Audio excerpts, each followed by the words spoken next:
So I'm autistic. So I'll be honest, I really didn't know how to start this, so I just started by just being straightforward. I'm autistic. Um, and so this is going to be a little bit more free form. I've been trying to script myself more recently, and it's really hard for me. Um, because I can't remember more than like a sentence after reading it. Like I'll remember what the intent was, but I don't remember the exact words. Like I'm always terrible at memorization. Um, but no, I'm getting off track. So let's start from the beginning. I'm autistic. You already said that. Um, and I'm a little odd in the sense that I was diagnosed as an adult rather than as a child. Part of that's because I was a 90s kid, and so when I was a kid, in the early 90s, um, autism, what they used to call Asperger's, um, wasn't considered autism, or maybe it was, but it was a separate thing, and we didn't get me tested for that. At least my parents didn't, and so I had no idea growing up, um, because my dad was one of those people who didn't want to stigmatize me, and I mean I get that in hindsight. I don't blame him for that. The other thing is I had a lot of like a lot of weird stuff growing up, because I have a lot of weird problems that aren't most people don't believe me when I say things like this. So, for example, I was born without a sense of smell, um, possibly because they had my adenoids taken out when I was like 6 months old or something. But yeah, I was born without a sense of smell, and so a lot of things just, a lot of normal growth patterns and memory patterns didn't form in me. Um, but there's other things too. Like I started school a year early, so when I was graduating high school, I graduated at like, at 17, and all my friends were 18, 19, that kind of thing. So I was always a year behind. Um, and I also developed relatively late in terms of most of my things. Like my wisdom teeth didn't come in until like my 16-year wisdom teeth didn't come in until I was like 20. And as you can probably tell, my voice cracks a whole lot because my voice is not particularly strong. And I'm only slightly worried about that usually. I only really pay attention when I'm on camera. Um, but anyway, in terms of like backstory about me being autistic, one of the things that was true for me was I was talking before I was walking. So I was talking like 6 months, and I didn't walk until about a year. Um, there are other things too, like little things that I didn't realize growing up were me being autistic. Like my father was a controlling personality. He's a very major A-type personality. He's a very hard worker. He's very I guess A-type personality is the best way, but he's very tough-minded. It's not that he's a bad person or anything. He's very much one of those people who solves his own problems with his own willpower, basically. Like, if he has an issue, he's going to force his way through it no matter what, even if he probably shouldn't. And he's worked on that as he's got older. But when I was younger and he was 40 or 30, when I was born, um, it was different. And, like, he helped me a lot of ways. Like I have a roommate who's also autistic, who's further on the spectrum than I am. I tend to be more functional, and part of that's because of my upbringing, because my dad basically made me functional in a lot of ways, taught me how to be functional. Because he's a real social guy. He's a real A-type personality, a real alpha male type personality. Um, very, very forward. Very good in social situations. Very, very focused. And so, like me not being focused and having ADHD type symptoms, um, I was always really bad at things like remembering information and recalling things.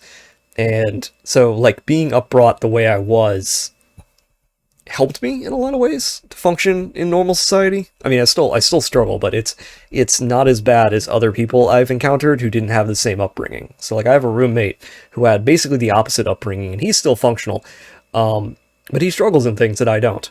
Um, so like, he and we get along. We have completely opposite upbringings. His father was very hands off, mine was very hands on, um, and we get along. But it's always interesting to see how we're different. So like I'm much more able to function in social situations because I'm very, I guess, more attentive, but I didn't used to be. When I was a kid, I didn't used to be. In fact, there's a funny story of when I was a kid. Must have been like 13 or something. Must have been around 13, I guess. So like we're all going, like my dad was one of those guys he's one of those guys who was raised in a family where, you know, when you have a holiday, you have dinner. That's what you do. You get the family together and you have dinner. And occasionally we'd go out to dinner, and my uncle would come down. Uncle would come down, and, you know, I must have been. There were a number of times with my uncle, because my uncle's an interesting case, but like I think the first time when I was like 6 or 7 anyway, and I looked at him because only my uncle came down and not my aunt. And so I was, I think my parents said that, my aunt didn't like us. And so me being a 7-year-old autistic child went up to my father and was like, or my uncle, and was like, you know, Dad says Aunt hates us, and embarrassed the hell out of him because of that, because she didn't hate us. I found out much later that it wasn't because she hated us. It was because my dad and my uncle always had holidays with my grandmother, and my grandmother and my aunt didn't get along. And I didn't know that. I was too young and no one talked about it. So I was too young and autistic, and I said something stupid. And then when I was 13, you know, my dad and I were talking, and he mentioned the fact that, you know, when my uncle comes down for dinner, my dad's always the one who pays. And this was before my dad was, you know, higher up on the employment ladder than he is now. And so, like, you know, I was a little shit. I have to say, I was a little shit. I was 16 or 13, and you know, we're at dinner. I'm sitting next to him, and I look over. I'm like, "So you gonna pay for dinner this time?" My dad just like looks at me like, "Oh God, what did you just say?" You know, I didn't have that social awareness of like being aware of things. You know, so like I didn't really have that awareness growing up. I had a lot of problems in school too. Like I was really good at certain things. I was good at things that had structure, but not things that I had to remember the structures of. So here's a good example. I'm awful at language vocabulary. So I've taken, during the course of my life, 3 other languages besides English. I took Latin, I took Spanish, and I took French. I am fully able to remember all the grammar rules of 4 languages, but I'm completely unable to tell you any of the vocabulary. Even when I was taking it, I was completely unable to do vocab.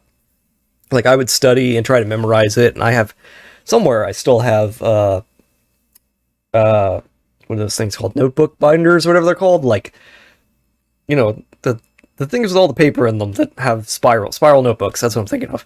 You know, I have spiral notebooks full of just me writing repetitively all the words. And so, like, I was never good at remembering that. It's the same problem with math and science, because math would always try to teach me how to do, like, it was like formulas. I was never good at formulas. I couldn't remember, you know, how to do, like, I could remember how to do the formulas. I just couldn't remember what the formulas were.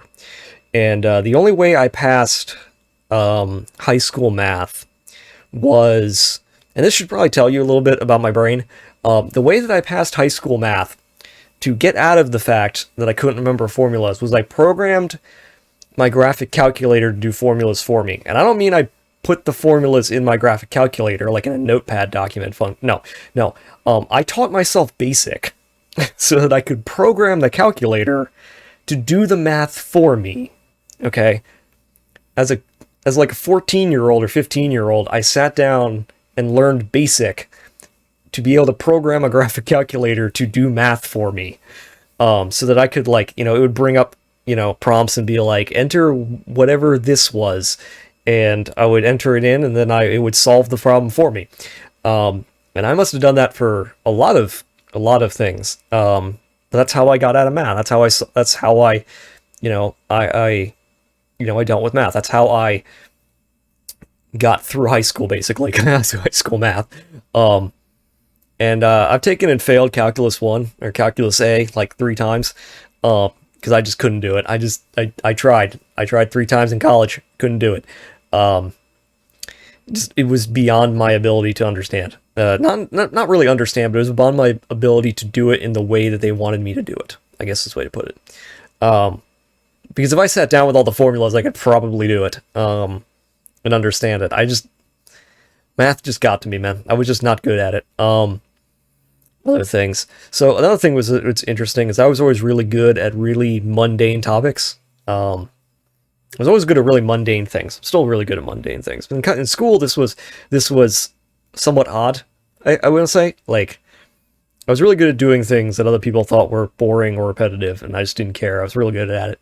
And actually, now that I think back on, like, I wasn't going to talk about this, but now that I think about it, one thing that was always the case when I was in high school mostly, although earlier too, was I never understood jokes and sarcasm. So, like, I think one of my friends always said that I killed all the jokes because I just couldn't grasp what they were making jokes about often enough. Like, I didn't understand what they were getting at, and I would, like, ruin it by asking them to explain it, which wasn't very helpful. I also had a lot of other weird things that were the case when I was growing up. So this was back in the 90s, before, the whole gay marriage rights thing, and before gay and trans people and stuff became more mainstream. People thought I was gay growing up. I'm not. I'm actually asexual, but I didn't know what that was back then. In fact, I didn't really know what that was until I was like 24. Because things move differently when you realize how old you are, when you turn 30, and then you realize that in the last 30 years, a lot has changed since I was going in, primary schools and stuff. Yeah, that's another thing. People always because I was weird. I wasn't entirely accurate. I was always very odd. But I was always doing weird things. I was always doing weird stuff like, what was the thing? Because I was doing things I think one of my games that I played a lot growing up was Rome Total War, which is actually getting re-released at 2 weeks, or maybe a week from now, the time of recording this video. Hope it's good. Anyway, and one of the things I did was I sat down and opened up the notepad documents that the game was programmed in, and I I wrote down in a Word document all of the unit codes that the game called, so that I could use the what do you call it? Command console. So use the command console to spawn things. But I sat down and wrote them all down in Word documents. And I actually still have those Word documents, believe it or not, from when I was 16. So they're 15, 16-year-old Word documents. I still have them. When I was in college, I did something similar where in college we played D&D 3.5, and it's still my favorite version. I've played other versions. I played 4, and I think I almost got into 5. I've read the source books of 5. I haven't actually played it. But 4th edition was just coming out when I was in college. So we played 3.5 because that's what we had. We had the source books for it. And one of the things I did was all the tables in the books, I recreated in notepad documents by hand. And those are hundreds and hundreds and hundreds of notepad documents. And I did on my own time for fun. If you're thinking, that's weird, it is. But that's what happens when you're autistic. You do things like that. In fact, I do think similar things. In fact, I write sometimes. And one of the things I did was I went to a game. What was the game called? Watch Dogs? Yeah, Watch Dogs 1 through 3. And one of the things that the game does is that it randomly generates names and occupations for people. And so I'm like, I need background characters. And so I just used the game and copied, again, into a notepad document. And hundreds of names. I think I had 800 names in there by the time I was done. And I took that and I copied those into an Excel document where I sorted them by age, race, and occupation. Because I'm an insane person, apparently, and I have really bizarre random things I do like that. That's things like that. I like really weird repetitive tasks. They just aren't that like hard for me to do. Another thing that's real interesting about, I guess not interesting, but odd that I didn't realize growing up. Like, so when you're autistic, you don't realize things. Like you're hyper aware about some things, and you're unaware completely of other things. So like, I was completely unaware of what it was like to be allergic to things. I have really bad allergies, specifically food allergies. I had allergy shots for years to get over that. In some cases, I still have really, like, I'm allergic to tree fruits. I didn't know that until I was 15.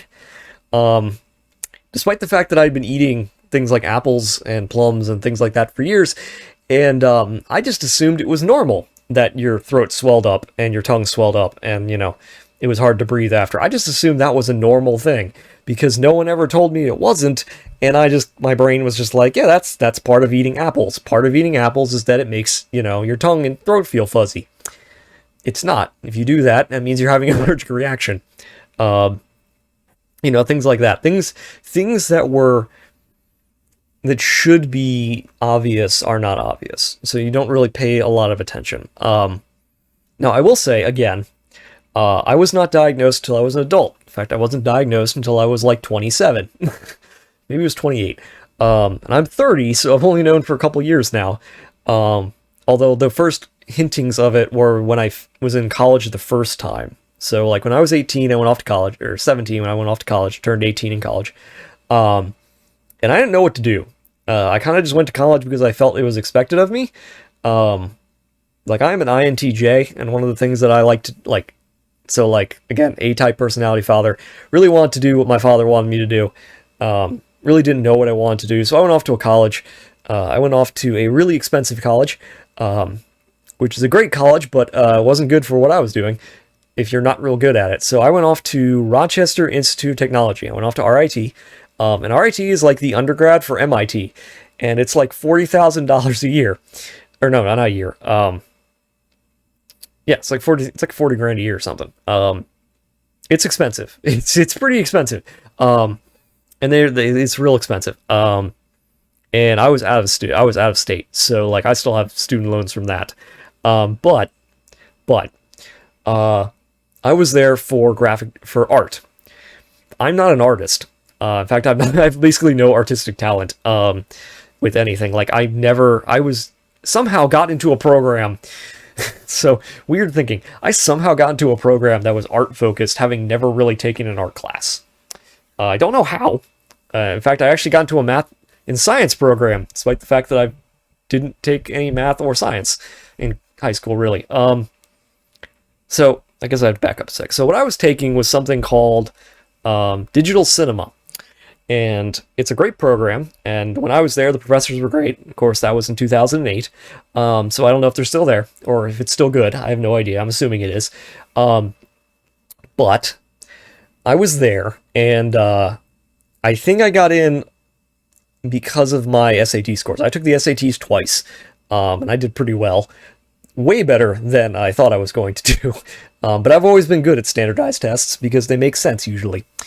They follow a structure, and I'm good at structures. But anyway, so I got into this program, and they asked me for a portfolio, and I had never made a portfolio because I'd never taken an art class, so I had to quickly create one that was terrible, and I have no artistic sense, really. In fact, one of the problems I have is that I don't have steady hands, so drawing is really hard. And I am in... One of the things that I learned later as part of the autism is that when I see images, I see them as flat images. So it's really hard to understand perspective when every image looks flat to you. Like, I can see like depth perception. I have perfect depth perception. But, like, in a flat image, the image still looks flat to my brain. Like, my brain goes, that's a flat image, so the whole image looks flat. I don't know if I can explain that any better, other than, like, things that are to the right always look like they're closer than things that are to the left to my brain, even though that's not always correct. And I don't really know how to explain it, but anyway, so I entered this program, and it was an art program. So basically what digital cinema was the science behind cameras. So you were doing the math and science behind cameras, but they also made you take film. And I had no background in film and never used a camera before and knew nothing about it and had no concept of like basic information on things like how to structure a shot. And so like I was completely outclassed and completely like had zero, like I had no idea. And I was also like super depressed and unmedicated, and I was basically a wreck. And so within about a year and a half, I failed out because I was not at all good. I was not at all good at it at all, and I just didn't have the grades to keep going because I just didn't like I couldn't do it. I just didn't have the background or the knowledge to be able to compete on a level where they only let 18 people in. And I actually feel kind of bad that someone else applied, like someone else had to have applied to the program that was probably better qualified than me, and yet somehow I got in to a program I had no business being in. But then I transferred over to UMBC, which is in Maryland.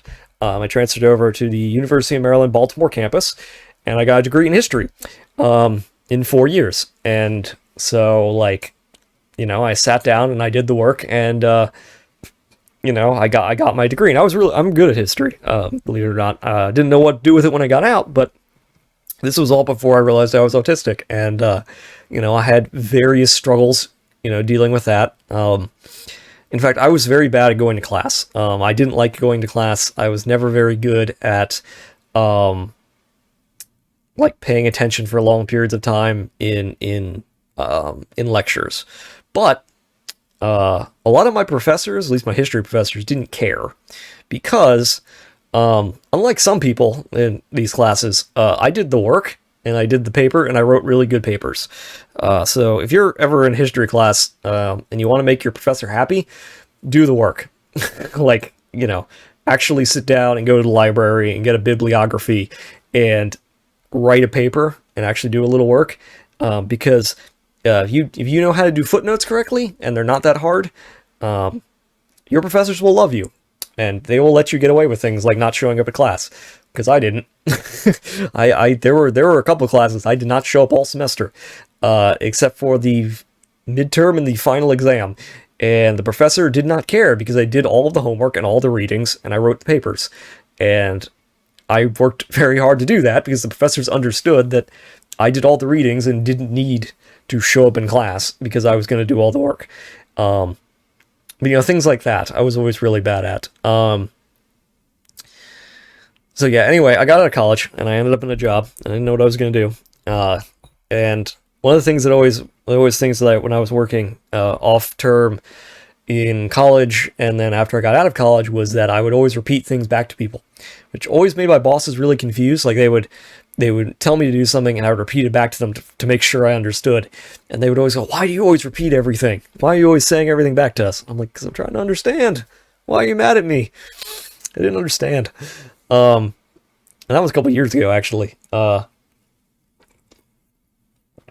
I worked really hard. Like, I tried to do my best. I was really good with money and managing money, but I was never really good at doing other work because I just don't have the head for it. Like, I'm not very good at working on my own. I've worked on that, but I'm not very good at it.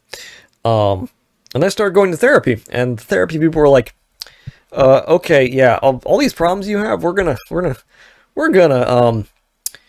do some tests." Bring a psychologist in here, and I'm gonna see you a psychologist and see what they think. And psychologists are like, "Yeah, you're autistic. Like you're on the spectrum. That's why you have all these problems. And this is why you have so many issues." And so, I'm glad I found that out at 28 and not 68. But I kind of wish I had found that at 8 instead. I kind of wish I had found that at 8. Other things that are weird about me being autistic. I don't really look people in the eye. In fact, I'm trying to remember, I keep having to remind myself as I'm recording this to look at the camera because I'm so used to looking away when I talk. And I'm in my brain, I'm like, oh, the camera is like a person. So I'm always like looking away and thinking. And I'm not very good at maintaining eye contact. Because it's a little awkward for me. So I try hard not to do that. Oftentimes what I do is I look in mirrors. and things like that. And I pace. When I was a kid, I would always walk around in circles and pace when I would talk. Um, I still do that a little bit. I'm better at it now, but I still do that to some extent. Um, Other things bother me. Like face bother. Like I don't know. I pick it myself, and I shouldn't. I used to be much worse at it. I used to bite my nails really bad, and they would bleed, and I wouldn't care. Oddly enough, like things like that. One of the things that are weird about me being autistic. Oh, I don't really like body fluid, so I don't like being sweaty. I don't like being sticky. Um, I don't particularly like certain textures of things. In fact, I really don't like soft, like really soft things. I sleep on like low count cotton sheets, which I think some people think are way too rough, but I don't like things like silks and satins and just don't like it, man. Don't like things like lace and other things. Just don't like it, man. Can't deal with it. I don't know why. But it's kind of like I can't deal with soft things. I have to deal with. Well, I like rough things. Also don't like things touching my neck and don't like touching my arms. So like even when I was younger, I would always wear. I had a hard time adjusting to like collared shirts and things because I just didn't like them. I didn't like things touching me. It just didn't feel right. It didn't feel good. Things like that. I was always really picky. I'm a very picky eater too. Part of that's, again, not being able to taste things correctly because I don't have a sense of smell. But part of that's just I don't like certain textures of foods and certain tastes of food. So I'm a very picky eater. I've gotten better as I've gotten older, but things like that. I've always been a little weird, a little bizarre. I mean, yeah, I guess it's a little weird. This is the way to put it. Like, I don't know. I don't know the best way to put it. It's like when I think about it, when I think about all the struggles I've had to go through, I think part of the thing is that this is where I stop talking about things that have happened to me when I'm autistic, and I start talking about things that I think and things that have happened to me. So like realizations. So one of the things that's real interesting, and I don't know if there's other people who have this issue. I don't know if there's other people who have a similar issue to me. But it's like, so when people think of like autism, they tend to think, I think they end up being like on a super, how do I put this? They're extremes. People think in extremes when they shouldn't. So people are like, if you're not like in a special ed room, completely unable to take care of yourself, then you're fine, is the best way I put it. People either treat you like you're completely incapable of doing anything on your own, or they treat you like you need no help at all. Which isn't really helpful when you're on a spectrum, because there's varying degrees of how much help you actually need. And, I'm fairly good at hiding most things in my day-to-day life. From people, because I've had an upbringing where I was trained basically and to get over it, to deal with it, to deal with parts of it that stick out. But it's kind of hard. It's kind of it's weird when you tell people, "Hey, I'm autistic," and they immediately jump into one of two camps. Either you need everything done for you and you're a child who, despite being an adult, and everything needs to be said real slow, or you're completely fine and any problem you have is inconveniencing them. Those are like the two modes, I guess you could say, of people when you tell them that you're autistic.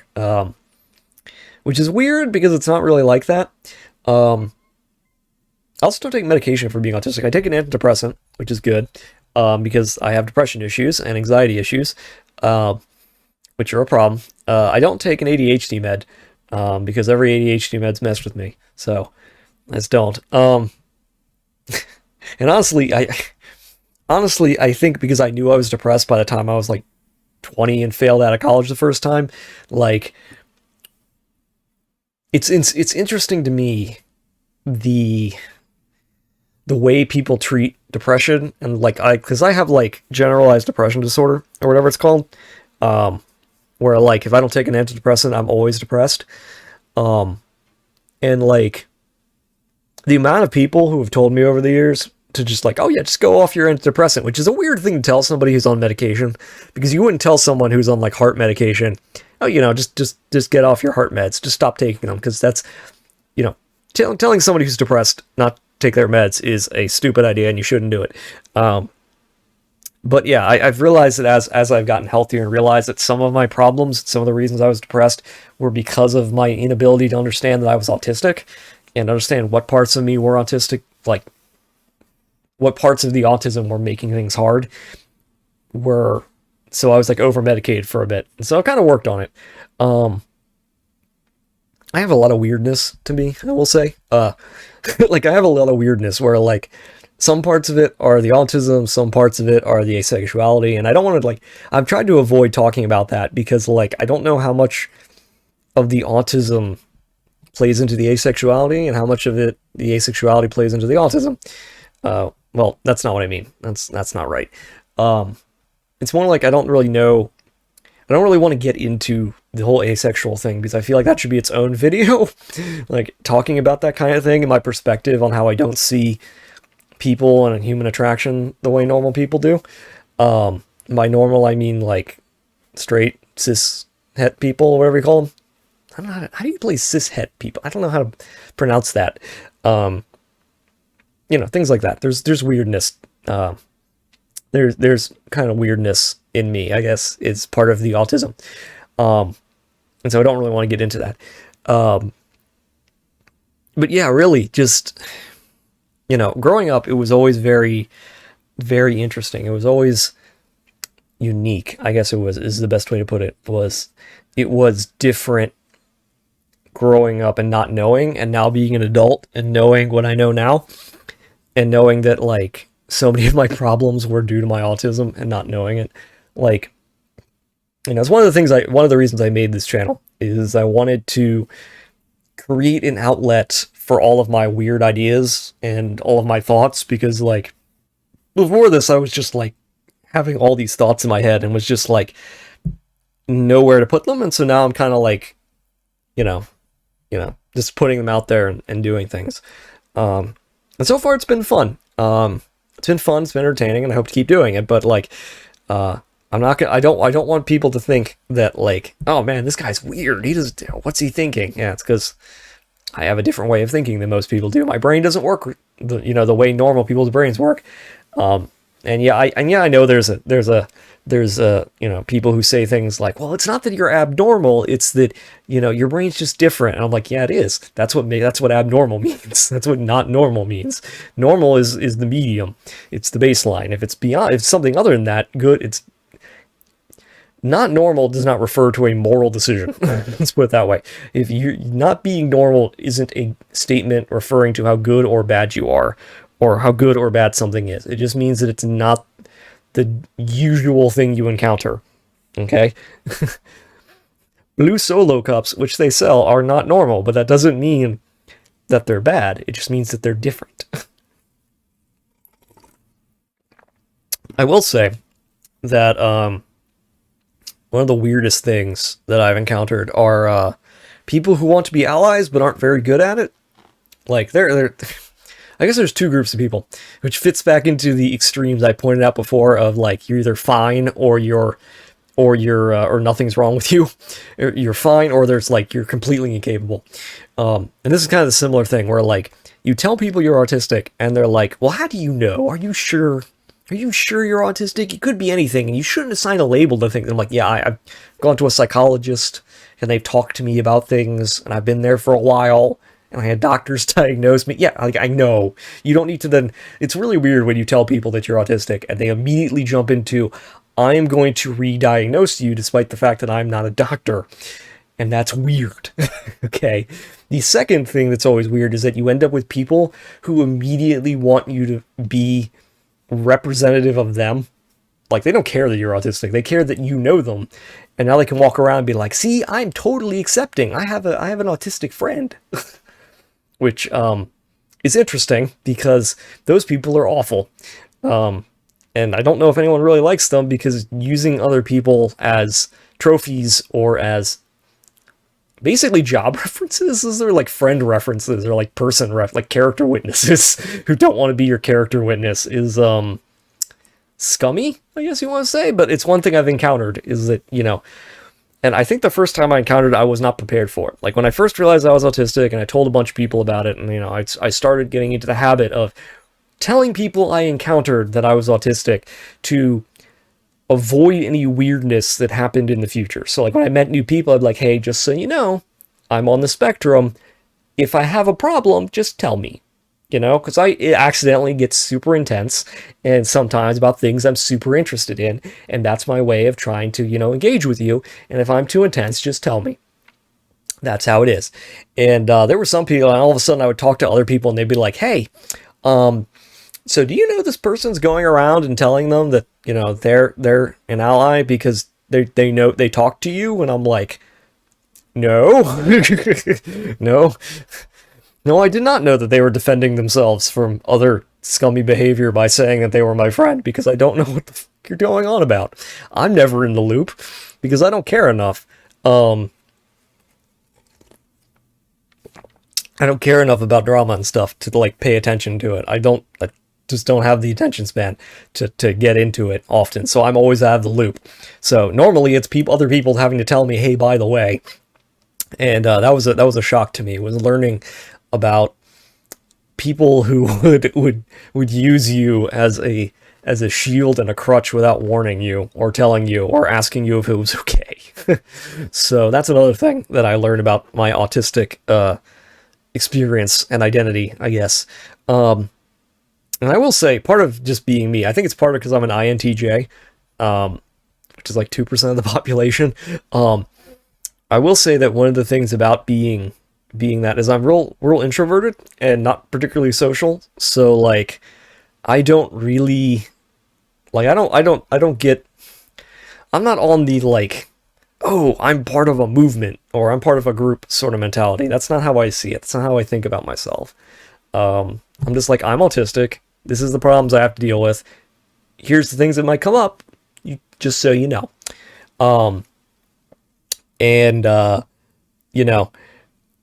don't really see it as like, when people are like, oh man, we have to band together. And I'm like, no, not really. No, no, just leave me alone. It's all right. I'll deal with myself. I'm not joining no movements or nothing like that. Though it does remind me of something now, actually. So there's another thing I feel I haven't mentioned yet about being autistic and people who say that they're totally accepting. So one of the things you learn is that it is completely normal for people to be, when you will tell them, hey, I have some special needs, I have some special habits, and my brain doesn't notice things, like when I'm getting too intense, or when I'm talking too much about something, or when I'm hyper-focusing on things, which is something I do all the time. And so there's a lot of people who will say when you're fine, like when I'm just normal, basically, and indistinguishable from another person, who will be like, yeah, I'm totally accepting of this. Until you have a moment, until you have like an autistic moment, and like you're like having an episode basically of like you're hyper focusing on something, or like you're babbling, and they just like can't deal. And it's okay. Like, it's okay when people can't deal, because not everyone can deal with stuff. It's like children. I can't deal with children. I hate children. I can't deal with them. They're too needy for me. Okay, and I understand that. I understand other people like children. There's nothing wrong with children, but I can't deal with them. Okay, I just can't. And so like I understand people who like can't deal with somebody who has, other needs, and that's okay. And I would prefer them just to tell me that, but they never do. What they usually say is, because they're trying to, like, there's a social contract involved, and are always like, yeah, I don't want people to think that I'm like not supportive of you, not supportive of people with needs. And so they immediately go into like, as soon as you have an issue, they're totally not available. And so they make you think they are until there's an issue.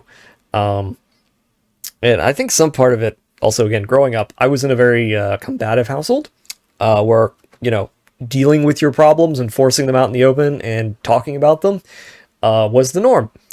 And part of that's my father just can't lose an argument, and my sister can't lose an argument. And so if you have a disagreement, there's no such thing as agreeing to disagree. One of you has to win.